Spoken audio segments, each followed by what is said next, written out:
Mama, usilie tena.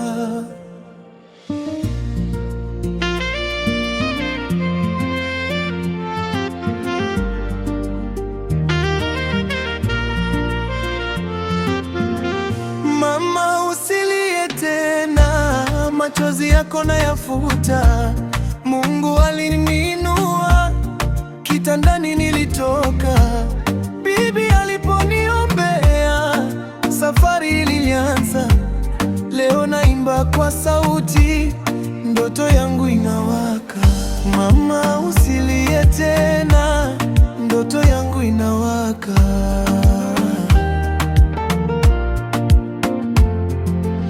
Nilipomaliza darasa la 7, ndoto zilikuwa kubwa kama jua la asubuhi. Ghafla mwili ukalale, miguu ikavimba, ndoto zangu zikazima kama mshumaa gizani. Wenzangu wakaendelea, leo wengine madaktari, mimi kitandani miezi 6, mama kilia chumbani. Bibi alipona mwili, akasema ni mjukuu wangu. Machozi yakambubujika, akanikumbatia kifua.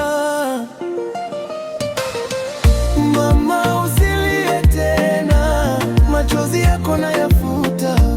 Mungu aliniinua, kitandani nilitoka. Bibi aliponiombea, safari ilianza.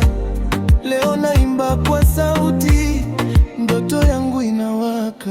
Mama, usilie tena, ndoto yangu inawaka.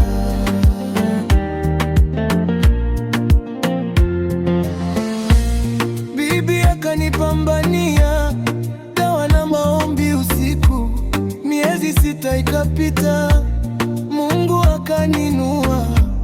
Mama karudi kunichukua, akaniambia turudi shule.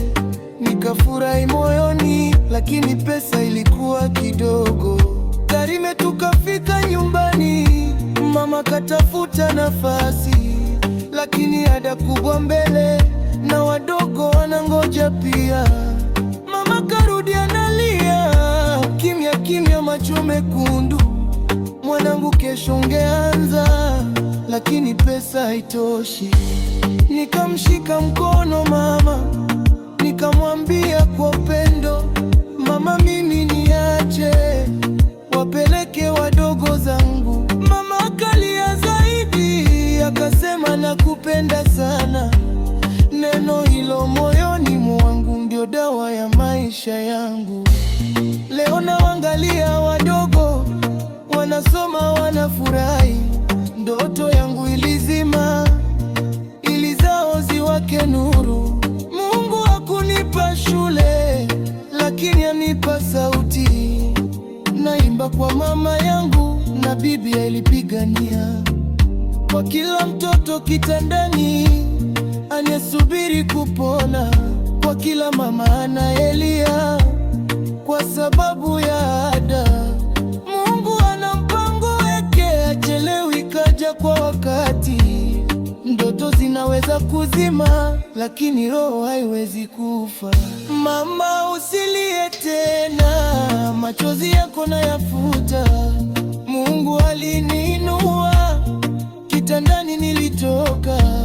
Leo naimba kwa sauti, kwa ajili ya familia.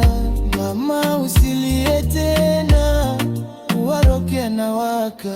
Mama, usilie tena, uwaroke anawaka.